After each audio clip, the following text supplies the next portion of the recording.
Bueno, buenos días a todos, a todas. Mi nombre es Paco Sampalo. Yo soy el responsable de seguridad de la Universidad Politécnica de Cartagena, pero estoy aquí más en calidad, digamos, de coordinador del grupo de trabajo de seguridad y auditoría de la sectorial, de CRUETIC, ¿vale? Y bueno, después de las palabras de Andrés, que ninguno estaba sentado también al lado justo de una compañera de ISMA, de la Autónoma de Barcelona, en fin, no os digo más, o sea, la sensación esa, yo creo que la sensación uno la tiene, lo que tenemos que conseguir es que esa sensación dure lo menos posible, que realmente,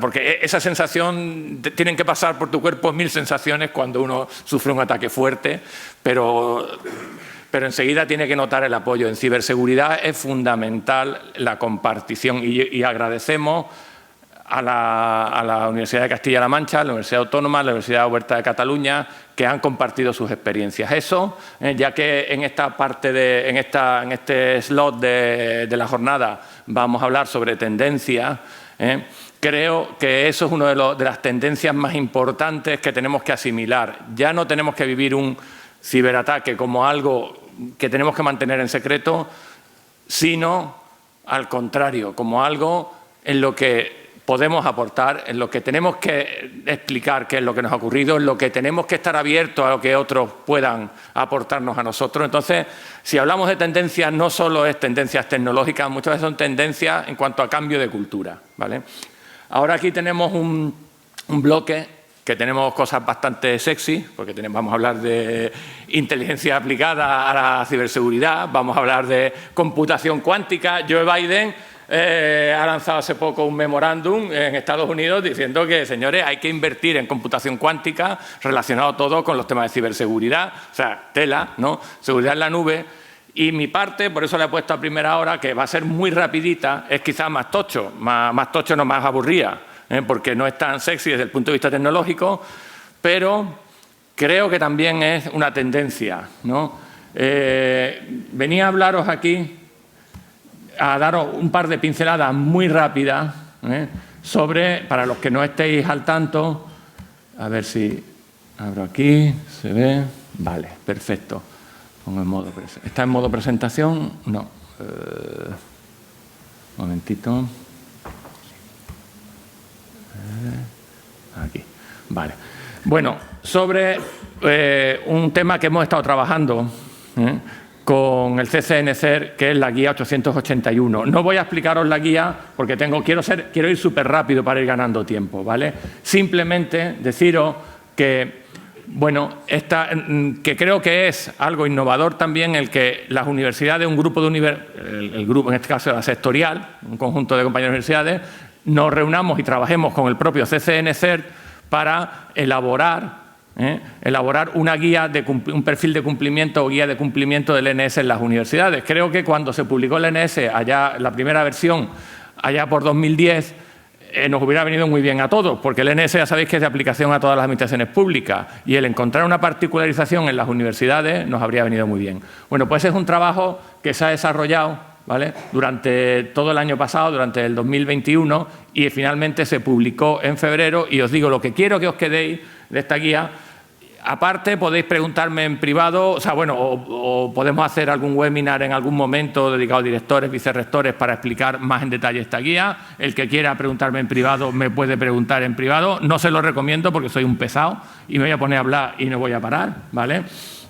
Pero bueno, podéis preguntar lo que queráis, y era simplemente daros 3 o 4 pinceladas, y mañana, de hecho, del CCN nos contarán algún detalle más sobre la guía, ¿vale? Entonces, yendo muy rápido a lo que quería ir, ¿vale? ¿De acuerdo? El contexto me lo voy a saltar. Bueno, pocas universidades, un dato importante es que muy pocas universidades están certificadas en el ENS, en el Esquema Nacional de Seguridad, ¿vale? Y es necesario fomentar esa certificación, ¿vale? Con este perfil de cumplimiento lo que hacemos es, damos un marco, entre otras muchas cosas, damos un marco de certificación. Ya no tendrías que certificarte contra el ENS, sino te certificaría contra este perfil de cumplimiento que se ha elaborado.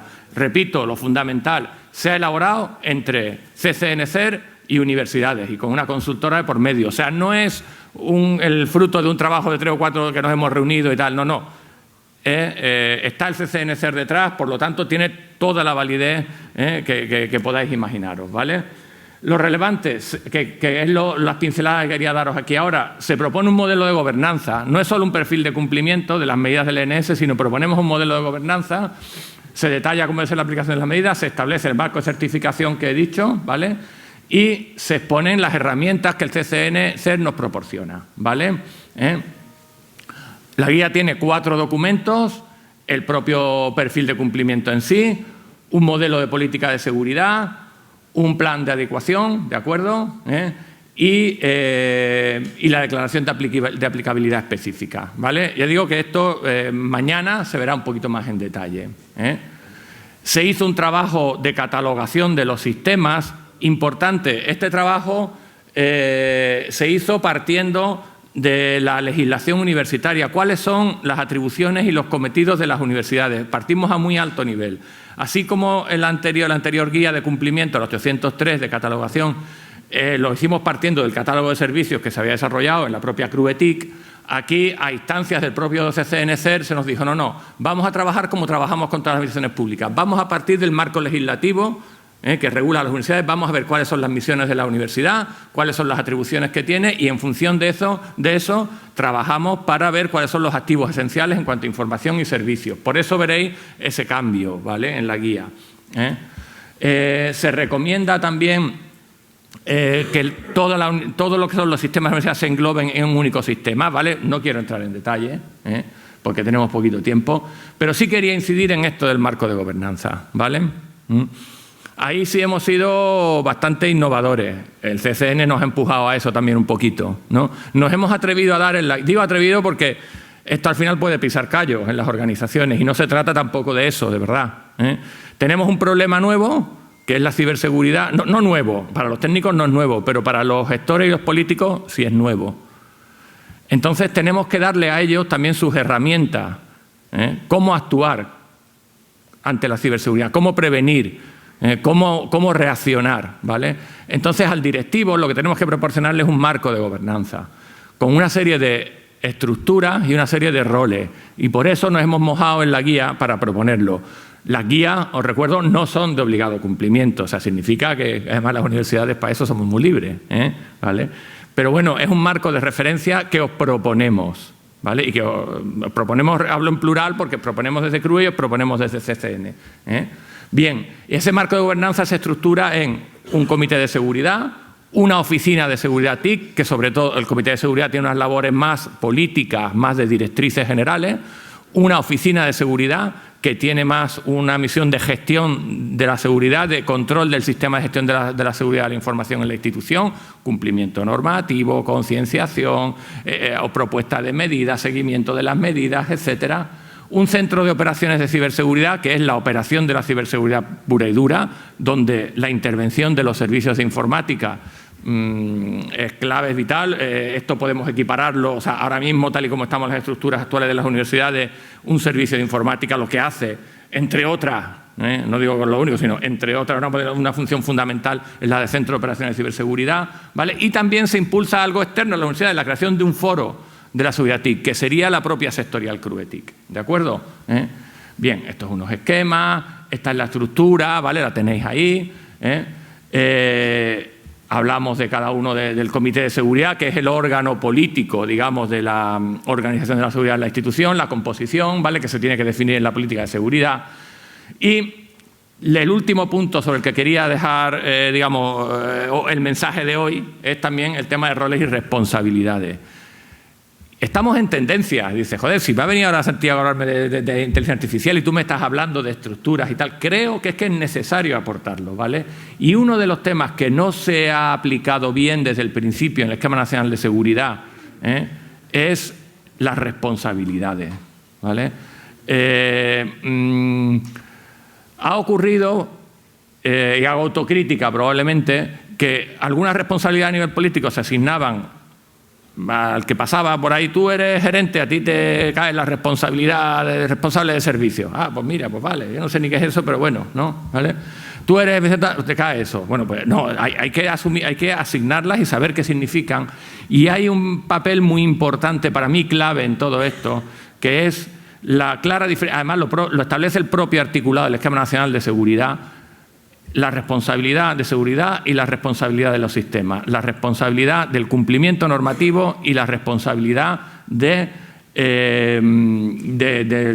la aplicación de esas medidas. Esas deben de estar diferenciadas, pero ojo, tienen que ser súper coordinados, ¿vale? Es algo, de verdad os digo, que creo que es de importancia fundamental. Debe de haber un responsable de sistema que normalmente, entiendo en las universidades, y esto simplemente es una, no es una, no lo digo como algo que tenga que ser así, sino es como mi opinión, eso tiene que recaer sobre el director TIC, y debe de haber un responsable de seguridad, ¿vale?, que sea el encargado de llevar todo el tema de cumplimiento normativo. Y entre ellos dos no debe de haber dependencia jerárquica, ni uno depende del otro, ni el otro del uno, y deben de estar completamente trabajando en sintonía.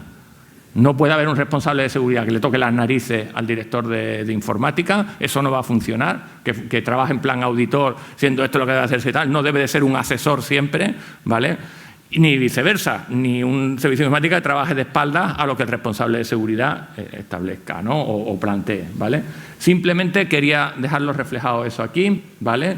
Se habla del perfil del responsable de seguridad, ¿vale? Y yo por mi parte quería, para no atrasar más el tema, cortar aquí, ¿vale? Emplazaros a mañana cuando Mario del CCNCER, que ha estado colaborando en la elaboración de la guía, os cuente un poquito más detalles sobre la guía. Y ya le dejo el sitio a Ricardo Barrasa, de ISACA, que va a tener cosas más interesantes que contaros de las que yo os haya podido contar hasta ahora. Ricardo, te dejo el sitio y todo tuyo.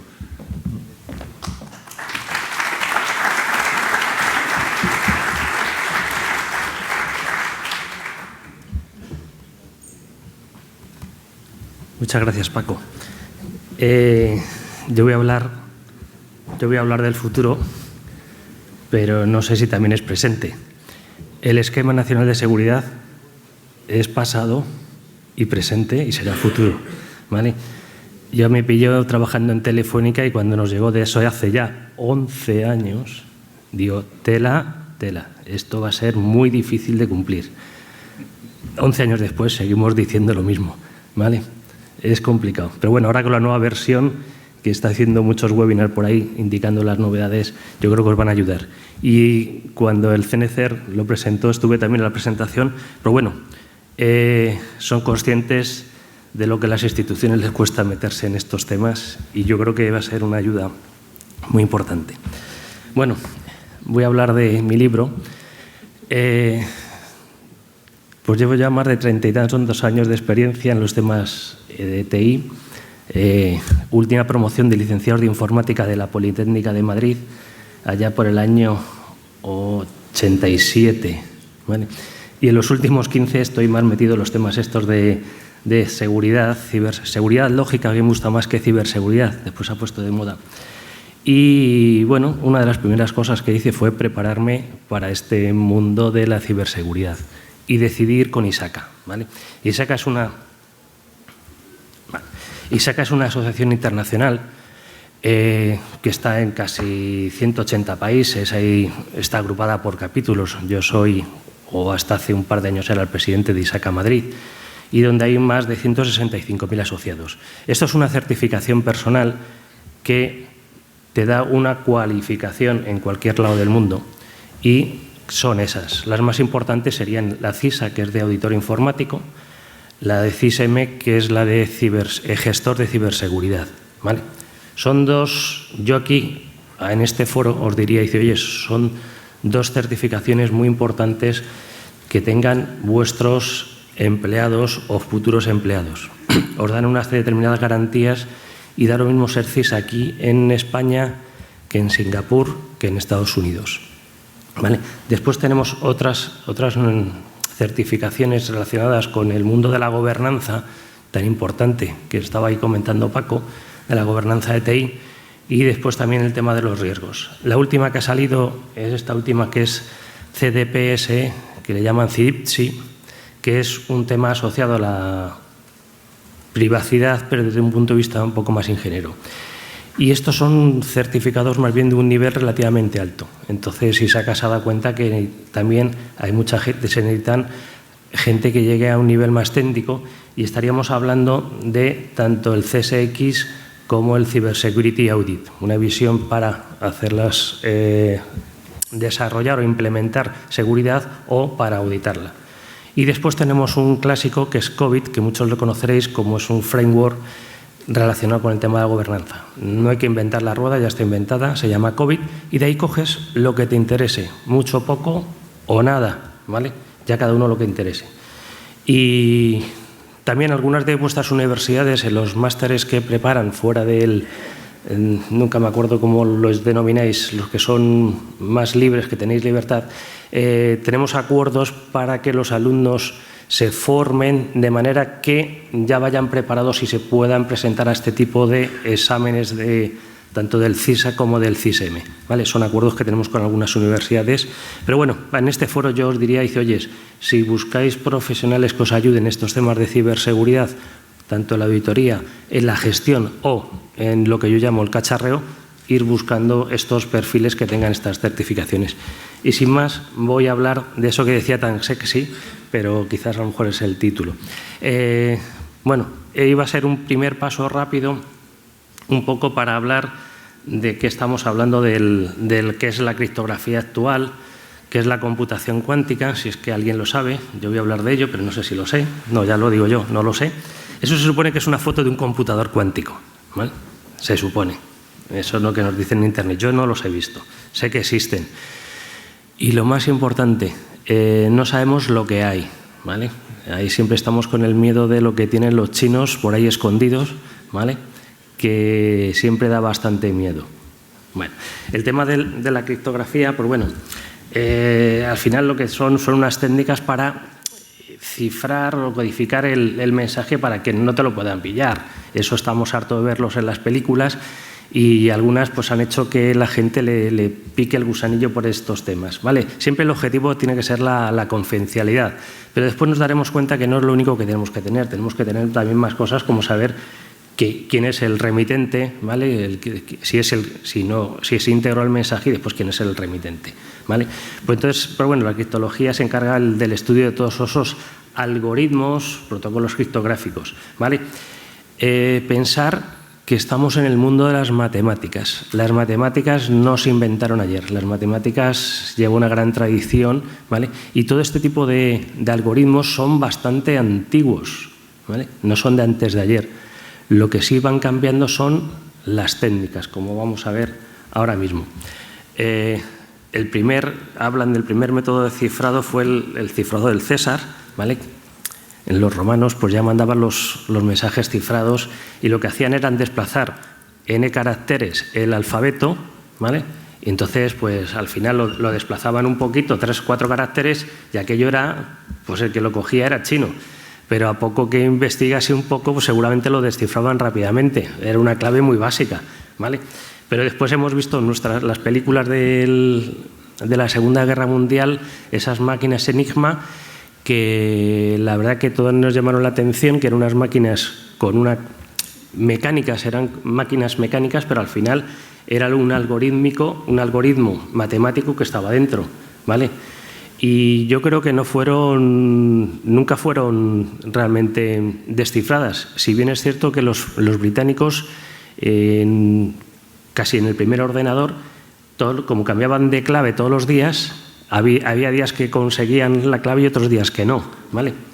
Me refiero que todo esto son ya cosas bastante antiguas, y lo que va cambiando es la tecnología, ¿vale? Este mundo que tenemos actualmente está basado en unas matemáticas, en unas física, no todos así, bastante ya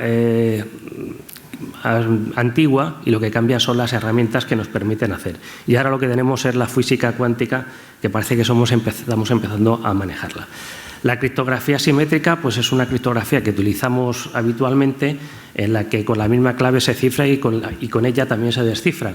Pero aquí el problema siempre estaba en cómo se enviaba la clave y cómo se comprobaba el emisor, ¿vale? Son algoritmos usados principalmente de operaciones booleanas y de transposición. ¿Cuál es su ventaja y por qué la seguimos utilizando? Porque es muy rápido el cifrado. Una de las cosas del cifrado son esos algoritmos tan potentes que le lleva mucha necesidad de cómputo, ¿vale? Ya veremos cómo se resuelven esos dos mensajes. Y después tenemos la criptografía de clave pública, la criptografía asimétrica, en donde tenemos dos claves, una pública que es conocida por todo el mundo y una privada que solo la tiene el propietario, ¿vale? Entonces, el propietario permite al propietario de la clave privada descodificar mensajes cifrados por la pública. Yo quiero enviar un mensaje a Pepito, lo explico aquí, ¿vale? Si quiero enviar un mensaje a Pepito, pues lo cifro con su clave pública y él la descifra con su clave privada, ¿vale? Es el único que puede descifrarlo. Pero claro, dices, oye, ¿y quién me ha enviado esto? ¿Cómo se le garantía? Pues la forma es con lo que llamamos actualmente la firma. ¿Qué es lo que hace la firma? Pues que se envía el mensaje cifrado con la clave privada y entonces le mandas el cifrado y el texto normal. El destinatario lo desencripta con la clave pública y si coincide el texto, pues obviamente dice, oye, esto solo lo puede hacer el propietario de la cifrada, ¿vale? Y esta es la criptografía asimétrica. ¿Cuál es el problema de esta criptografía asimétrica? Que nos cuesta mucho tiempo de computación. No es en realidad muy útil para el día a día. Estos están los fundamentos matemáticos de la criptografía asimétrica. Está basado en temas matemáticos, ¿vale? En el tema de los logaritmos discretos, ¿vale? Y en la factorización, ¿vale? Pues la operación se define en un conjunto de números de tamaño finito, ¿vale? Ya sea enteros a módulo primo, curvas elípticas, una serie de cosas bastante complicadas que le lleva a las máquinas bastante tiempo de computación, ¿vale? En el tema de logaritmos discretos tenemos el cifrado, el gamal, ¿vale? Que es que más se utiliza, que utiliza el sistema el PGP, ¿vale? Que todos conoceréis. Y después el de factorización, pues significa factorizar, es determinar los factores primos que determinan cualquier número. Ahora, los números son bastante grandecillos, con lo cual es un problema el tema de obtener esa factorización, ¿vale? Por ejemplo, ahí ponemos para RSA, utiliza dos números primos grandes elegidos al azar y mantenidos en secreto, y estamos hablando de 10 elevado a 300, ¿vale? Con lo cual, si tuviéramos que escribirlo, creo que nos iba a llevar un rato, ¿vale? O un papel bastante larguito para ponerlo todo en línea. Y entonces, la criptografía asimétrica, que la gran ventaja era ese cifrador rápido, pues teníamos el inconveniente de la clave. Tenía que enviar yo la clave porque origen y destino tenían que tener la clave. ¿Cómo lo hacemos esto? Pues lo hemos comentado antes, utilizando criptografía asimétrica. Entonces, utilizamos la criptografía asimétrica para enviar la clave y comprobar el emisor, tal y como hemos comentado antes, y después el contenido lo ciframos con la asimétrica. Y aquí quería comentar un poco el tema de la robustez de las contraseñas. Todo el mundo ya estamos hartos de saber que admin no se debe de poner, ¿vale? Pero quien pone admin puede poner su nombre o cualquier otro nombre. Según esta herramienta que se llama Password Monster, ¿vale? Admin con la tecnología actual se tarda 0,03 segundos en un ataque de fuerza bruta. Si le metemos un numerito ahí, -28, pues serían 13 horas. Como esto dejan máquinas ahí trabajando, no importa, tampoco es tiempo. Si le metemos un carácter más y letras, te vas a un mes. Si le metemos 8 caracteres aleatorios, 443 años. Si ya le metemos un carácter más, pero también en esa misma generación, ya estamos hablando de 5.000. Pero fijaros, y esto es lo que yo quería enseñaros, si pongo una frase tan simple como esta, que todos podemos acordarnos, pone 109 billones de años. Es decir, podéis tener herramientas como tengo yo para manejar todas las claves y todas distintas, algo esencial. Hace una semana la hija de mi mujer le tomaron el correo, el Facebook y no sabemos cuántas cosas más. Solo tenía una password y la password era de risa, ¿vale? Pues lo que es una chavalita de 20 años, ¿vale? Entonces, Con esto lo que quiero decir es que a veces nos podemos volver locos con un chorizo de 10 dígitos aleatorios que no recordaremos nunca y tendremos que utilizar una aplicación o apuntarlo en un POSIT, y a veces una simple frase, ¿vale?, o una frase más larga y utilizando solo consonantes o solo vocales, podemos recordar algo y esto ser bastante seguro. Y lo importante, variar, cambiarlas en el tiempo y cada cosa su password. Bueno, vamos a pasar a la computación cuántica, que no sé cómo voy de tiempo, pero íbamos mal, ¿no? Bueno, la computación cuántica pues está basada en lo que llaman los bits cuánticos, son los qubits. Los qubits, pues la verdad que utilizan los fenómenos cuánticos que dicen que existen, ¿vale? El problema es que cuando tú los ves, pues se fastidia, ¿vale? Ya cambian. Entonces, pues bueno, tienen dos fenómenos, que es la superposición y el entrelazamiento, ¿vale? Pueden estar a 0 a 1, ¿vale?, pero si tú miras un fotón le vas orientando. Entonces, en este tipo hay 7 tipos de ordenadores, ¿vale? No te creas que solo hay 1 o 7 tipos, dependiendo de la tecnología que utilice. Y lo más curioso es que no tienen memoria. Para eso necesitas una memoria de las clásicas, ¿vale?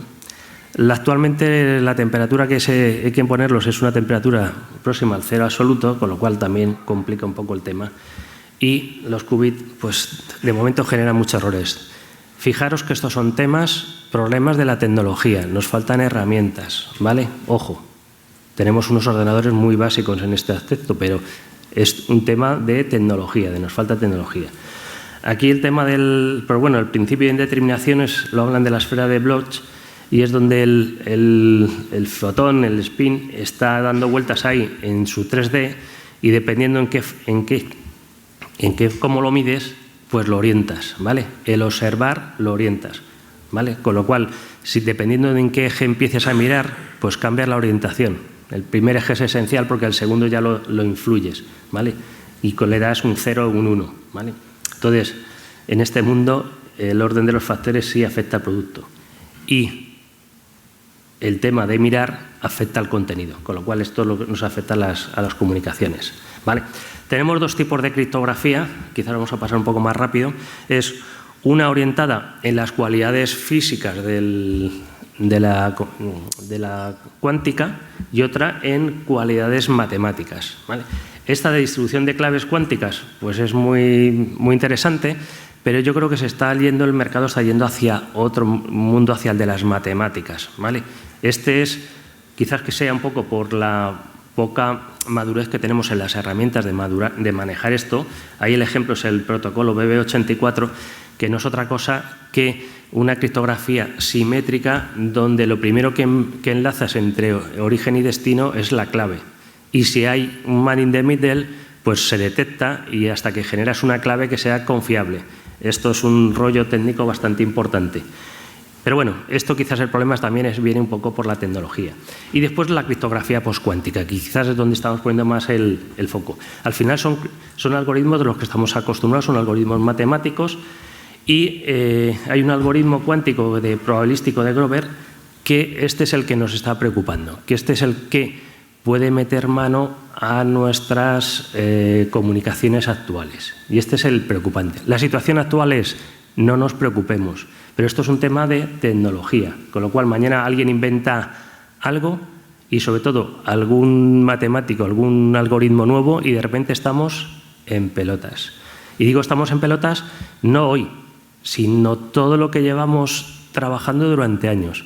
Pensar que las grandes multinacionales y estados guardan toda la basura que pase por el ciberespacio, la están guardando toda, ¿vale? Hoy es basura, mañana puede ser oro. ¿Por qué? Una nueva tecnología, un nuevo algoritmo.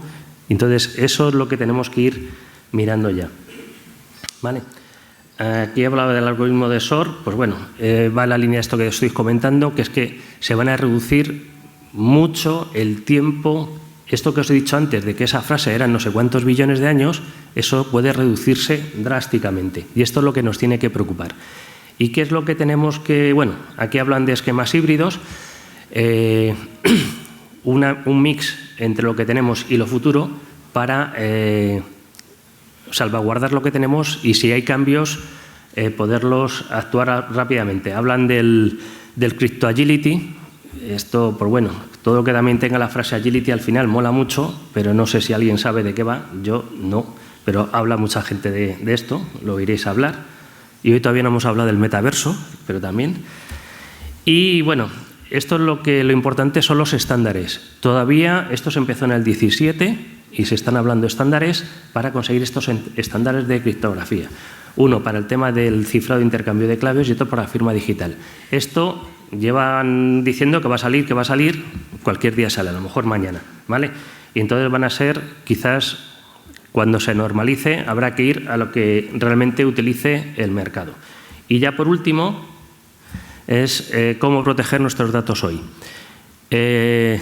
Habéis hablado del Centro Criptológico Nacional, yo también hablo de él, ¿vale? Para mí, referencia absoluta. Entonces, ¿qué es lo que dicen ellos? Que no lo digo yo. Pues hacer un análisis de riesgo, ¿vale? Dice seleccionar la información a proteger, ¿vale? Tampoco nos volvamos locos todo, habrá una información importante. Hablan de proteger inicialmente con sistemas híbridos, claves precompartidas para redes pequeñas. Cuando es precompartidas es que por otro medio das la clave desde un cuaderno de claves, cualquier cosa, algo que no tengas que para un entorno pequeño.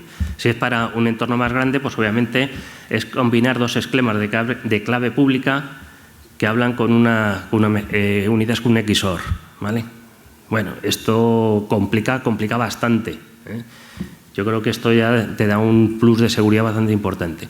Y después migrar a criptografía cuántica cuando sea posible, no sabemos cuándo será, pero sobre todo de un proveedor solvente, ¿vale? De un proveedor solvente que utilice lo que haya dicho NIS, que este sea el estándar, ¿vale? El Crypto Agility hablan de la capacidad de poder modificar los sistemas de criptología fácilmente. Yo no sé si eso puede ser fácil. Y también, pues bueno, lo hemos ido comentando, aumentar el tamaño de la clave simétrica y después también de las funciones hash, ¿vale? Entonces, pensar, quizás el detalle es pensar que la información de hoy puede estar mañana al descubierto, ¿vale? Y lo que hoy es basura, mañana puede ser oro. Entonces, es un tema de que ir pensándolo ya, hay que ponerle una solución, ¿vale? Temporal, pero que preparada para ese tipo de temas. Y nada más, perdona. Gracias, Ricardo, porque te ha faltado una solución que es eliminar matemáticos. A ver, ¿hay algún matemático en la sala? No descubran algoritmos cuánticos, ¿vale? No, eliminamos a los matemáticos y nos hemos quedado... No, la verdad que el mundo de los investigadores que están en vuestras universidades me llama mucho la atención porque lo mismo que investigan para hacer el algoritmo, investigan para destruir el algoritmo, ¿vale? Y gracias a eso estamos donde estamos. Seguir así.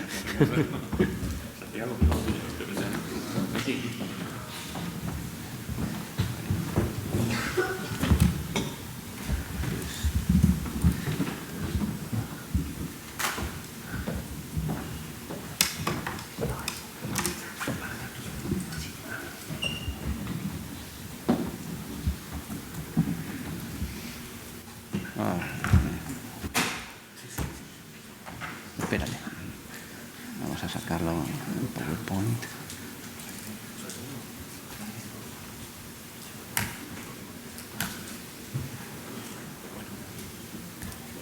Mejor. Bueno, no sé. Yo estoy más cómodo hablando aquí, pero no funciona, así que... ¿Sí? Sí. Vale. Hola, buenos días. Gracias por invitarme a hacer esta ponencia ante vosotros. Pero antes quería comentar que yo también soy miembro de ISACA, del capítulo de Madrid, y me ha resultado muy grato ver aquí a Ricardo y su ponencia.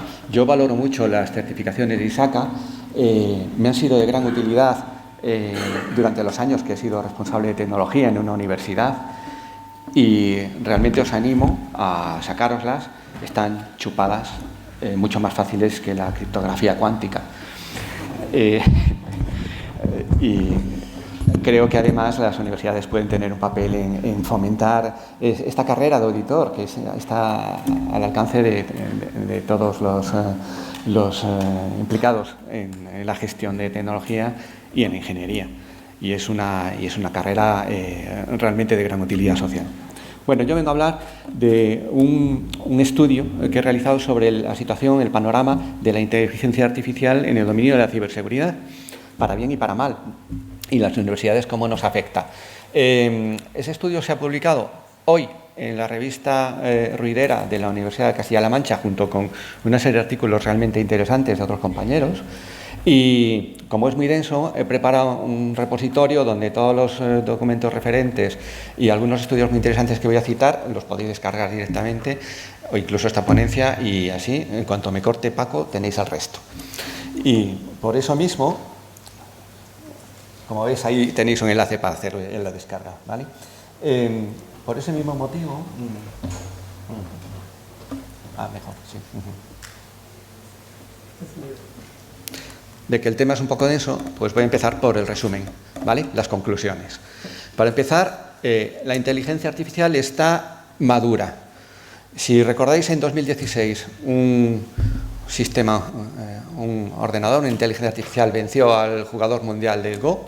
Eso fue una sorpresa, realmente no se contaba con esa capacidad y marcó un hito en el que ya nos sorprende el alcance de la inteligencia artificial y ahora está en todos los aspectos de nuestra realidad cotidiana, el uso de la tecnología, y también lo está en el mundo de la seguridad. Todas las naciones del mundo han lanzado su estrategia respecto a la inteligencia artificial y además las agencias de seguridad han sacado sus informes, y además de una forma acelerada, porque en los últimos 6 meses hay 10 veces más informes oficiales respecto a inteligencia artificial y ciberseguridad que en los anteriores. Así que hay una percepción de aceleración. Y el uso de la inteligencia artificial en la seguridad está afectando al paradigma de la protección. Hoy por hoy está bastante enfocada al detectar y prevenir los ataques. ¿Cómo? Porque uno de los avances técnicos que más se hacen, porque hay compañías que desde hace 5 y 6 años entrenan algoritmos usando Machine Learning y Deep Learning, es crear agentes con la habilidad suficiente para detectar el malware de forma, yo diría, intuitiva. Es decir, son capaces de detectar un malware que es un 0-day, es decir, no se ha visto un patrón, que no está referenciado, que no está indexado, pero por un análisis del comportamiento entrenado en la red neuronal, que es un agente muy liviano que se difunde, son capaces de detectarlo y detenerlo muy rápidamente, offline, y además con un entrenamiento y un aprendizaje continuo. Eso se sale del paradigma actual y además lleva a que para utilizar esto pues te pongas en manos de fabricantes, porque ya es de una complejidad que tu equipo no lo va a desarrollar. Bueno, aquí supongo que se hablará mucho de cómo evoluciona la amenaza en seguridad.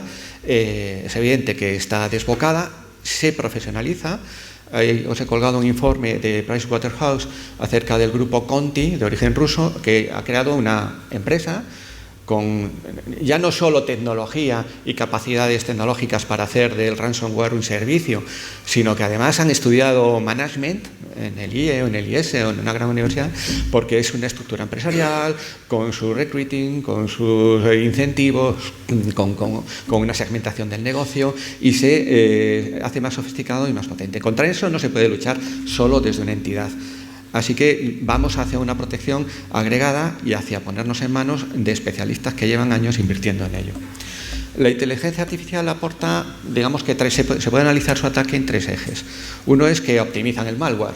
Pues hacen un malware que es capaz de analizar tus defensas, y de hecho es donde más madura está, en analizar tu esfera de defensa, hacer una analítica avanzada, sacar patrones y ver por dónde te pueden atacar, o levantar contraseñas, o hacer textos de phishing muy avanzados, o eludir y ocultarse, sobre todo para ocultación es muy buena. Si creas una red neuronal, no es un código que tú puedas interpretar lo que hace el código, es una serie de pesos, una serie de neuronas ficticias, y ahí puedes ocultar muchas cosas, un código de activación, una fecha. Entonces la tecnología para el malware de la inteligencia artificial se centra en el análisis y el ocultamiento. Pero también, al crecer nuestro uso de la inteligencia artificial en todos los dominios, atacar los propios productos de inteligencia artificial se convierte en un riesgo. Y ese es otro de los ámbitos en el que la inteligencia artificial se convierte en un riesgo. Mientras tú estás desarrollando un algoritmo, ese algoritmo, si se llega a conocer por parte de un atacante, puede crear contramedidas para superarlo posteriormente. Y bueno, os mostraré ejemplos, o tenéis en la documentación ejemplos muy graciosos, pues una cámara que reconoce rostros, identifica rostros, pero si llevas unas gafitas con unos puntos, unos diagramas que engañan a la cámara, pues le engañas con el rostro que va a identificar. Eso existe. Y en tercer lugar, una cosa que potencia mucho el uso de la inteligencia artificial, la analítica avanzada, es cuando ya entra en análisis del comportamiento humano. Y ahí se abre un mundo de amenazas que va más allá de la intrusión tecnológica o los ataques típicos tecnológicos, sino que entra en el ataque a la vida social y a la subversión política. Y ahí hay un dominio de gran impacto, porque con una analítica que ya era de hace unos cuantos años, se han realizado ataques nuevos, cualitativamente distintos. Y por último, en este informe le pongo bastante énfasis a la brecha de talento que hay en torno a la ciberseguridad, a la inteligencia artificial. Hay una auténtica guerra por el talento, liderada por China y Estados Unidos, que están lanzando grandes programas con universidades y certificaciones y implicación de todas las grandes agencias en el lado de Estados Unidos, en formar técnicos que reciban formación avanzada en ciberseguridad y con técnicas de inteligencia artificial también simultáneamente, y crean acreditaciones específicas para estas cualificaciones. Ha salido el mes pasado un informe buenísimo de INCIBE sobre la brecha de skills en ciberseguridad. La verdad es que os animo a leer ese. Si solo tenéis que leer dos, leeros el informe de los Estados Unidos, del Departamento de Defensa, y este de INCIBE sobre nuestra brecha, porque hace un análisis bastante claro de qué skills se necesitan para mantener funcionando simplemente nuestro aprovisionamiento de técnicos en el país. Y sin más, estas eran las conclusiones, y puedo pasar a la presentación con el tiempo que tú me des. Cuando digas, cortas. Aquí os dejo para que le hagáis foto o toméis nota. Colgado de esta URL está la propia presentación y los enlaces y toda la documentación de referencia, sobre la que voy a ir pues bastante rapidito. Ya sé. Vale. Vamos a ver. Hay informes sobre el estado de la ciberseguridad. Esto no es específico de la inteligencia artificial.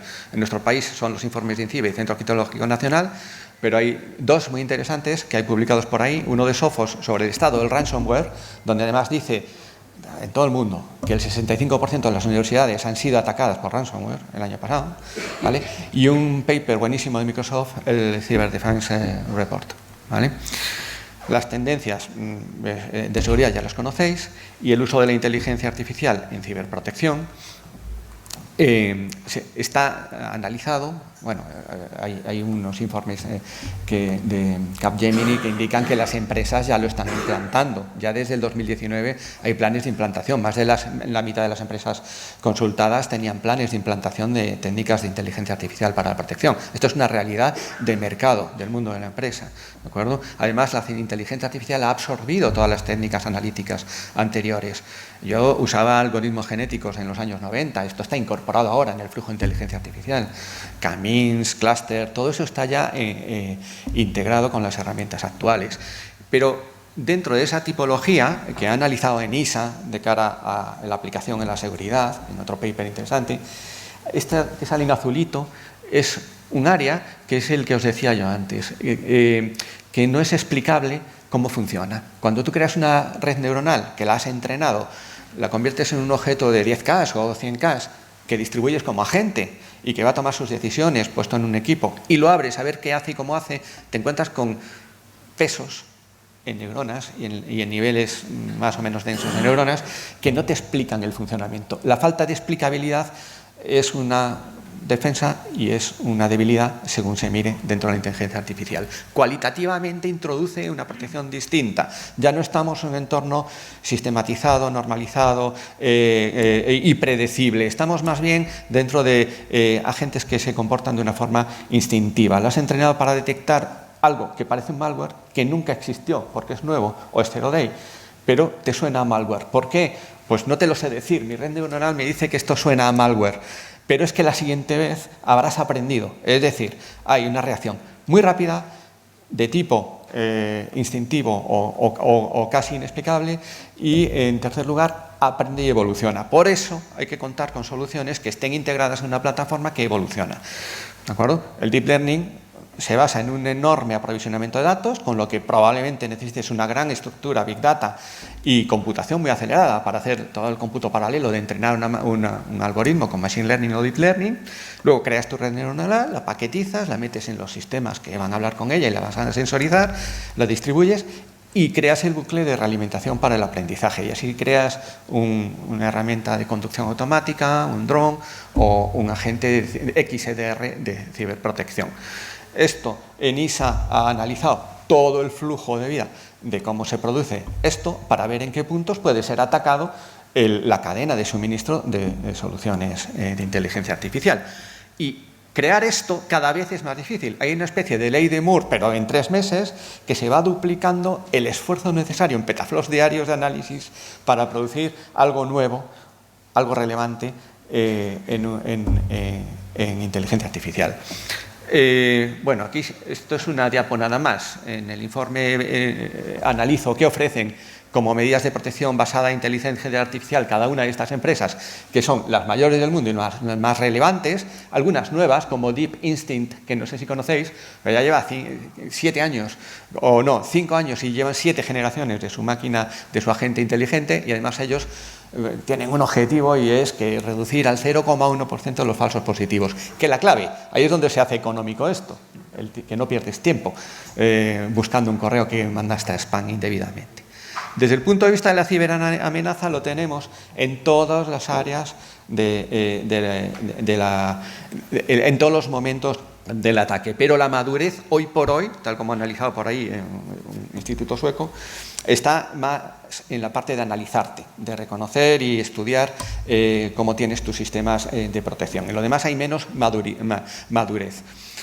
Y, claro, esto que os decía de los 3 tipos de ataque, que están estudiados por ENISA y Europol, que ha sacado un informe muy bueno de cómo se utiliza, tiene todo tipo, y este informe de Europol es divertido de leer, porque dice por dónde te entra, qué tecnologías de inteligencia artificial se utilizan para atacarte. Pues para las contraseñas, pues con inteligencia artificial se reduce mucho más. ¿Quieres que acabe ya? No, Vale, con inteligencia artificial se tarda menos que lo que estaba diciendo Ricardo en sacarte las contraseñas. Están siendo muy hábiles. También te engañan muy bien con el phishing. Ha salido una librería hace nada de OpenAI que prácticamente genera textos que nadie puede distinguir y decir esto es phishing. Pues ya no, ya el texto, olvidaos de eso. Las caras, bueno, han sacado generadores de rostros falsos que pueden engañar a las máquinas, que son mejores detectando rostros falsos, con lo que hacen pasaportes que engañan a la gente y que se parecen a 2 personas a la vez. Pasaporte que la cara puede engañar para que pase por 2 personas. O sea, hay ataques interesantes en cuanto a comprender cómo funcionan los algoritmos de inteligencia artificial y esto es lo que se estaba diciendo antes. Si además entiendes un algoritmo, pues lo puedes engañar. Este señor es un artista, se paseó con un carrito con 100 móviles encendidos por una calle de Berlín y Google Maps decía aquí hay un atasco. Estaba engañando al atasco. Eso es la forma de engañar al algoritmo, es un hacking al algoritmo, ¿vale? Y esto es el otro ejemplo es el que os decía de las gafas, ¿de acuerdo? La subversión política es muy arriesgada, pero de hecho las agencias de mercadotecnia avanzadas ya utilizan inteligencia artificial para análisis profundo de la personalidad y sistematizado. Y los riesgos son enormes. Ya sabemos, bueno, los riesgos porque ya sabéis que te hacen microtargeting a gran escala, utilizando sobre todo Facebook, Twitter e Instagram, las redes más conocidas. Eso genera riesgos y ya ha generado impactos. Es reconocido por grandes pensadores, periodistas y escritores. Timothy Snyder es un historiador muy prestigioso que ha analizado el comportamiento de Donald Trump y ha dado por hecho que se le ayudó y que se consiguió su elección con técnicas de marketing apoyadas en esto, y también toda la comunicación que Trump hacía iba asesorada desde abajo de un análisis de comportamientos. Yuval Harari ha sacado una fórmula que dice que conocimiento de la biología, capacidad de computación y un gran volumen de datos te llevan a la habilidad para hackear a la mente humana. Y una vez que hackean la mente humana ya no necesitan invadirte, hacen que hagas lo que quieras, ¿no? Y Carol Kaldauer es una leyenda del periodismo porque después del Brexit se puso a analizar y reveló cómo a través de Cambridge Analytica se había influido decisivamente en esas elecciones. Ya está consolidado que estas tecnologías llevaron a esos resultados electorales. Aquí hay un informe que os recomiendo muchísimo del Departamento de Defensa estadounidense, es largo y todas las páginas son interesantes, sobre el potencial de la inteligencia artificial en ataque y qué tiene que hacer el país, su estrategia, ahí en abierto. Es fantástico y refleja esto que os acabo de decir, del impacto en la sociedad de estas tecnologías analíticas, pero quien ha dado en el punto es Xi Jinping. La competencia en el ciberespacio es, a fin de cuentas, competencia por el talento. Esto lo ha declarado él, ha puesto en marcha un programa para que las mejores universidades del país ofrezcan titulaciones en inteligencia artificial y ciberseguridad, porque necesitan esos expertos. Estados Unidos ha tomado el relevo, ha tomado el guante, ha creado su red, su proyecto NICE, ha metido a todas sus grandes agencias a hacer lo mismo. Una red de universidades y centros de formación, tanto militares como civiles, para crear el talento necesario. El informe que os he dicho de Serra Ciber, es que, fijaos la brecha. Hoy por hoy ya faltan 26.000 técnicos de ciberseguridad. Hay oferta para trabajo para 26.000 que no se está cubriendo, pero es que para el 2024 habrá el doble de oferta que técnicos disponibles por cómo va. Y también hace una serie de recomendaciones. Este informe para las universidades está muy bien. Por último, bueno, como procedo del grupo de trabajo de relación con proveedores, tengo ese punto de cómo se compran las cosas por parte de las universidades. Hay una pequeña guía de compra que sencillamente, si alguien te viene a hablar de inteligencia artificial en la seguridad, no te dejes. Vamos, que mola mucho esa terminología y parece que es una varita mágica de las ventas. Bueno, tú pregunta cómo funciona en offline, a ver si tienes realmente un agente bien evolucionado que se defienda solo y que sea autónomo y rápido. Que te cuenten sus estadísticas de éxito detectando ataques zero day. Los que se vayan conociendo en los últimos meses, que te digan cómo se ha comportado su agente. Que te digan, si es posible, si tienen un agente o una tecnología independiente que puedas mezclar con otras cosas o te vas a casar con algo que además no conoces. Como cuando nos casábamos con una familia de procesadores, que estamos en lo mismo. No vamos a hacer inteligencia artificial para la protección nosotros, igual que nunca hemos construido microprocesadores. ¿De acuerdo? Entonces, cuando te cases con uno, le analizas bien y gobierna bien cómo lo haces. Gracias.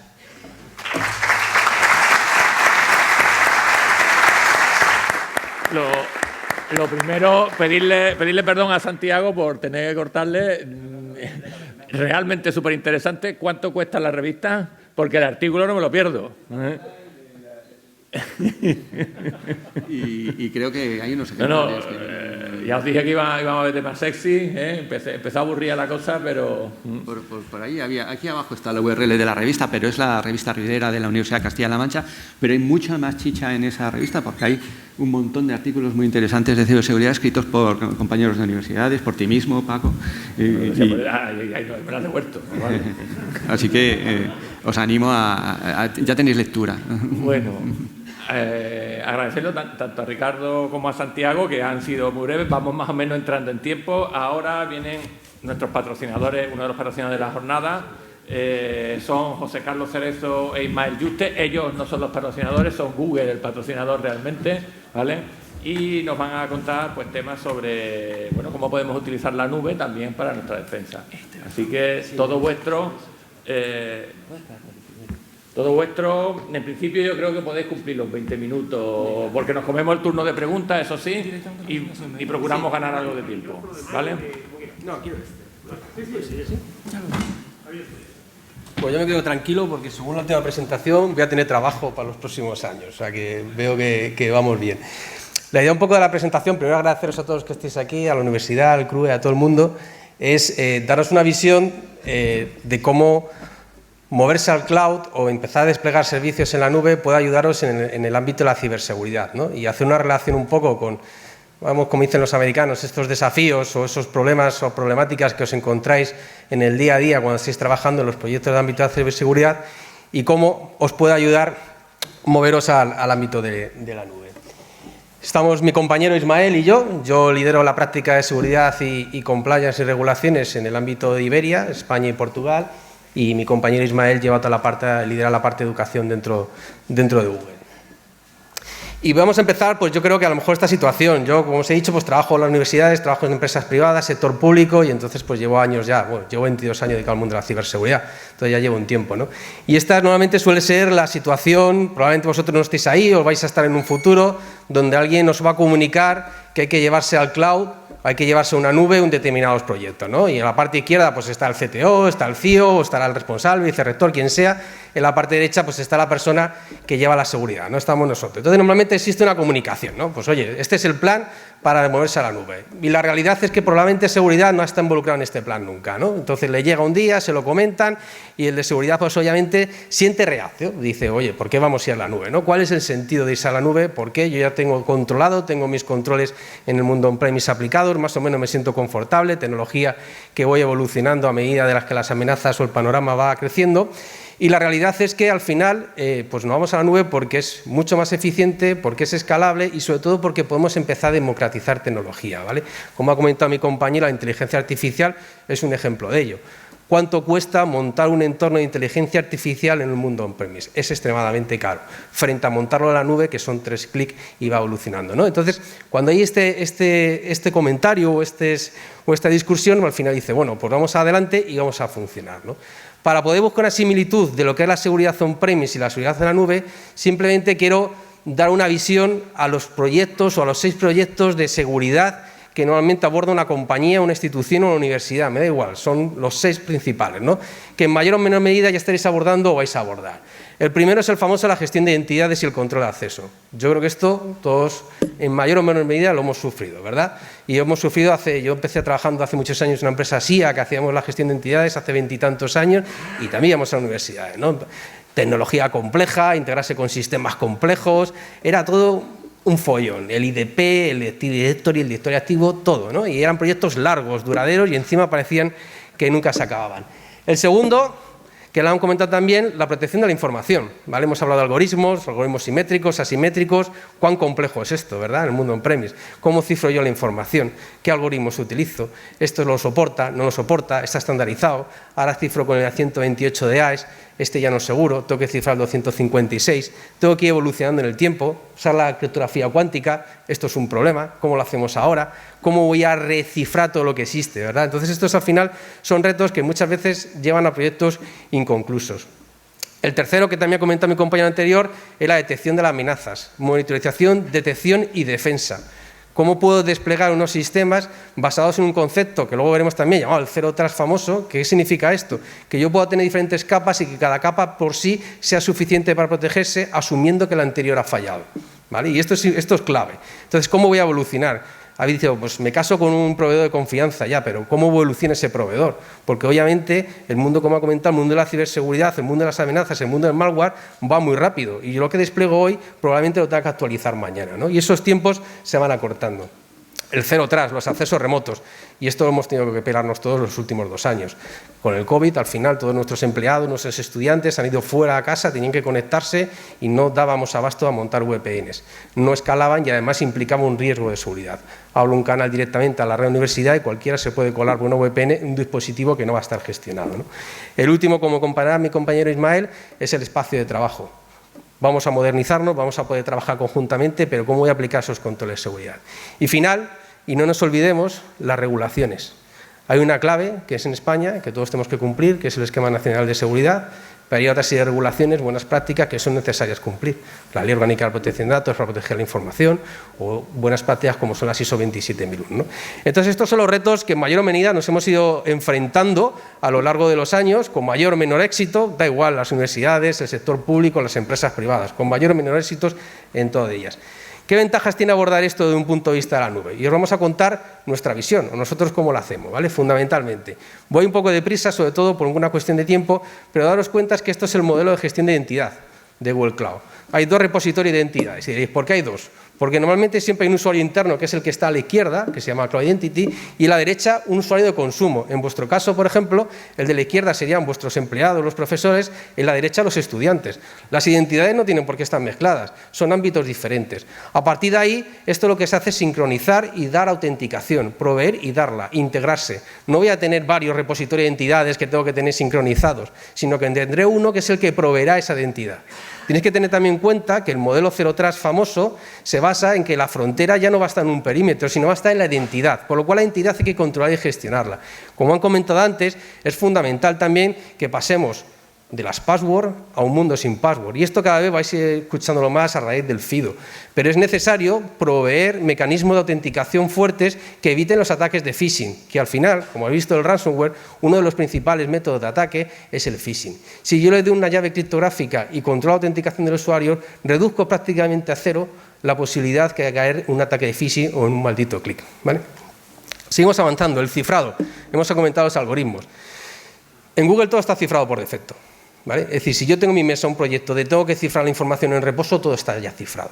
Se cifra con dos claves asimétricas, AES 256, una para cifrar los datos, otra para gestionar el intercambio de claves. Y ya está. Eso significa que ya tengo la información protegida. La gran ventaja que ofrecemos también es la capacidad de gestionar esas claves. Si yo no hago nada, Google gestiona las claves. Y como ha comentado antes mi compañero, oye, yo tengo miedo de que Google vaya a entrar a mis claves. ¿Qué pasa con ello?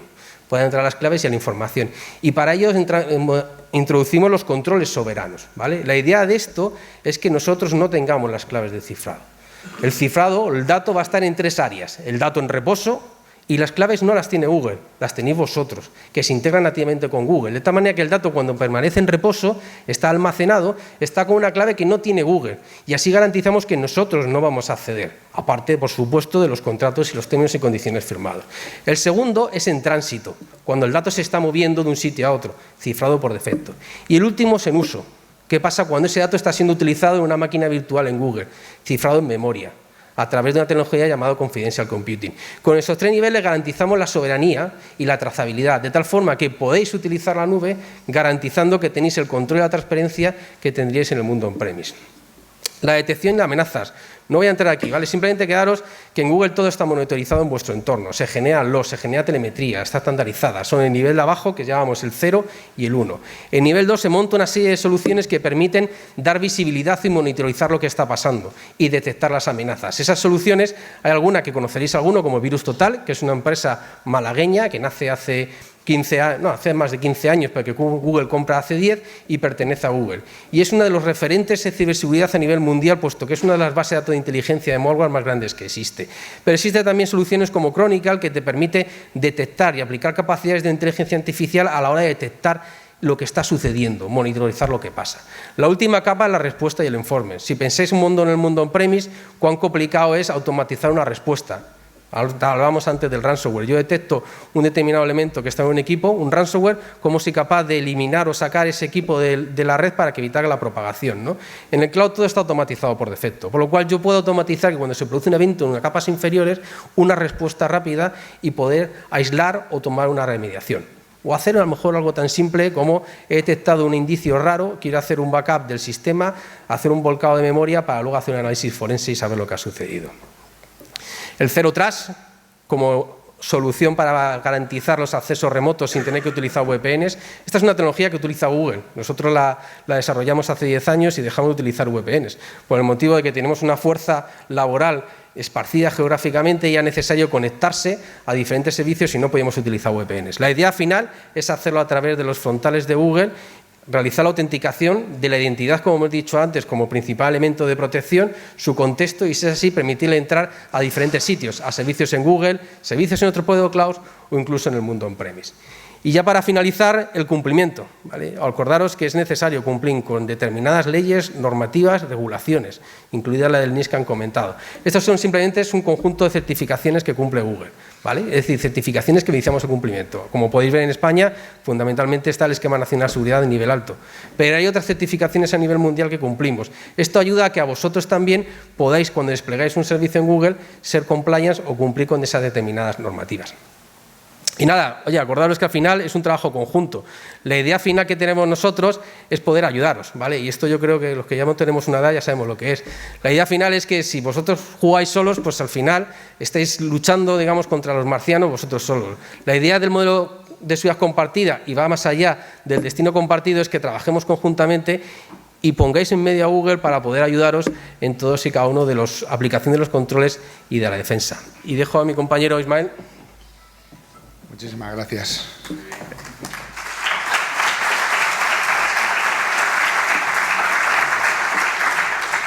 Ya os ha hablado el experto en seguridad. Yo, bueno, llevo ya más de 10 años en Google. He tenido la suerte de trabajar con entornos de trabajo tan complicados y tan regulados como puede ser la banca. BBVA, por ejemplo, no sé si lo sabéis, tiene a todos sus empleados trabajando en Workspace con nosotros. Imaginaros la complejidad que todo eso tiene a nivel de seguridad de datos. También para que tengáis un poco la confianza de...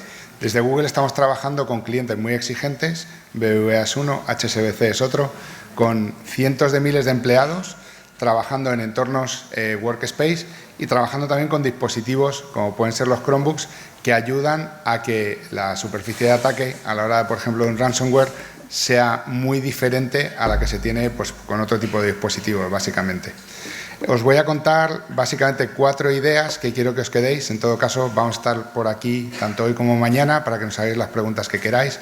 Con muchos de vosotros tenemos reuniones más o menos frecuentes y estamos dispuestos a abrir la conversación con vosotros para cualquier tema, tanto de Workspace como de Cloud, como de seguridad.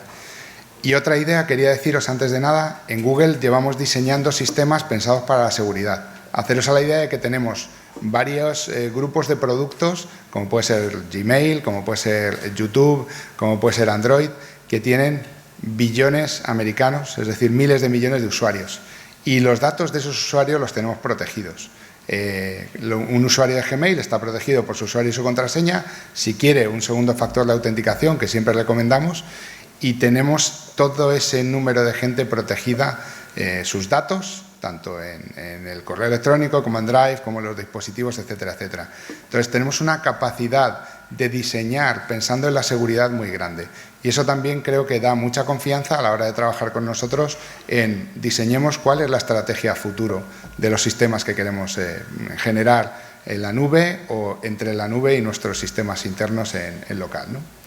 Bien, os voy a hablar de Google Workspace for Education. Yo soy el responsable de ingeniería de Google for Education para España y os voy a hablar de cómo el puesto de trabajo puede quedar protegido con algunas ideas. La primera sería utilizando los Chromebooks. No sé si alguno... ¿quién utiliza Chromebooks aquí? Que levante la mano para tener una idea. ¿Tenemos alguno? 1, 2, 3, 4, 5... Sí, los de los niños del cole también cuentan, ¿vale? Bueno, veo que 5 o 6. Bien. No sé si lo habéis visto, pero tanto José Carlos como yo y nuestras compañeras comerciales vienen con un Chromebook. Nosotros trabajamos en Google, podemos elegir el tipo de dispositivo que queramos, podemos elegir un Mac, podemos elegir un Windows o podemos elegir un Chromebook. En muchos de los casos elegimos el Chromebook por la facilidad de uso, pero también por la seguridad. Tenemos un sistema operativo basado en Linux, es una versión específica de Linux, que tiene una serie de capas de funcionamiento que nos permiten abstraer la capa de datos, la capa de aplicaciones, el sistema operativo y el firmware del dispositivo. De hecho, los Chromebooks, los últimos modelos, ya vienen con un chip de Titan para el tema del encriptado, etcétera, etcétera. Estamos hablando de dispositivos que son súper seguros. Se lo podéis dar al rector de vuestra universidad y pues podéis asegurar de que no le va a afectar un ransomware, haga lo que haga, ¿vale? Entonces, súper importante que tenéis ahí una oportunidad, sobre todo con la capa de gestión dentro de las universidades. En los profesores ya es otro tema, porque hay un tema de gestión del cambio, para tener un dispositivo que es súper seguro, que da igual que abras un Chromebook o otro con tu usuario de Workspace, vas a poder trabajar de la misma manera segura y con los datos en la nube, y os vais a quitar muchos problemas de seguridad. Encantado de contaros más detalles. Siguiente cosa, en Chrome OS nunca hemos reportado ransomware attacks, ¿vale? Se han intentado, por supuesto, pero tenemos el sistema diseñado para que sea muy difícil llegar a acceder siquiera a los datos de usuario dentro del sistema operativo. Esto es una garantía. De nuevo, podéis utilizar otro tipo de sistemas operativos o podéis utilizar este sistema operativo y vemos cómo añadimos las aplicaciones específicas que necesitéis ejecutar, por ejemplo, aplicaciones Windows antiguas, se pueden virtualizar a través de un escritorio tipo Citrix o con herramientas tipo Camello que nos van a permitir virtualizar solo una determinada aplicación para que el personal administrativo pueda hacer X, nóminas, tal, lo que sea, ¿vale? Luego tenemos una serie de políticas, a día de hoy más de 500 políticas de seguridad que van a distintos niveles. Van a nivel de usuario, van a nivel de dispositivo y van a nivel de, digamos, entorno de trabajo, porque también podemos definir que desde una determinada red se puede acceder o no se puede acceder a, digamos, a Workspace o a determinados servicios dentro de Workspace. Con lo cual podemos garantizarnos una capacidad de seguridad súper detallada y muy basada en qué queremos que hagan los profesores, los alumnos, el personal administrativo. Finalmente, una herramienta súper interesante de seguridad dentro de Workspace, que es el Security Dashboard, que os va a dar información de todos los correos electrónicos con intentos de phishing, intentos de meter malware en el dominio, y además os van a permitir tomar acciones en tiempo real, acciones reactivas, o programar acciones para que si pasa tal cosa podáis hacer tal otra. Y aquí estamos, como siempre, aplicando inteligencia artificial, la palabra mágica que decía Santiago Portela, pero es que llevamos utilizando inteligencia artificial en Gmail desde hace casi 10 años. Hacemos que los filtros anti-spam, anti-phishing, anti-malware vayan aprendiendo, ¿vale? Además, dentro de los Chromebooks y dentro de Gmail, podemos aplicar una cosa que se llama Security Sandbox, que básicamente cualquier archivo adjunto que llegue a vuestra bandeja de entrada de vuestro dominio lo podemos ejecutar en un entorno seguro, provisto por virus total, en el cual vamos a detectar ataques de día cero, etcétera, etcétera, y vamos a no garantizaros, ya sabéis que la seguridad nunca es 100%, pero sí daros una capa extra de seguridad para que no os llegue basura a la bandeja de entrada de los usuarios, que como sabéis son el principal vector de entrada de este tipo de ataques. Última cosa, llaves de seguridad, lo comentaba José Carlos, nosotros tenemos ya llave de seguridad en cualquier dispositivo en el que trabajamos, ya sea a través del móvil, ya sea a través de llave hardware. Esto, digamos, elimina prácticamente, de manera práctica, los robos de identidad basados en usuario y contraseña, ¿vale?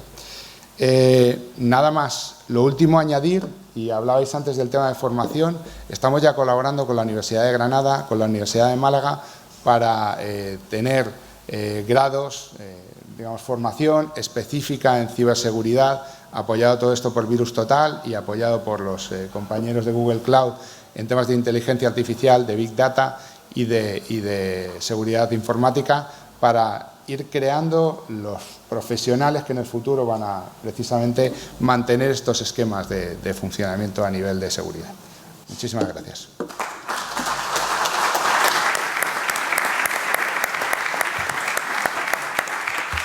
Bueno, agradeceros a vosotros, habéis cumplido perfectamente, de hecho hemos ganado algo de tiempo, no vamos con tantos retrasos, son 5 minutillos, habría un turno de preguntas, pero yo creo que por deferencia a los siguientes ponentes deberíamos de suprimirlo de momento, no salvo que alguien tenga una pregunta muy perentoria, yo qué sé, para nuestros patrocinadores de Google o algo, pero en principio yo creo que podemos dar paso ya al siguiente bloque, ¿no?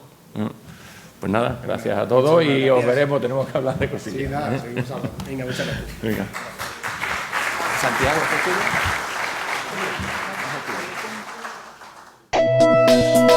¿qué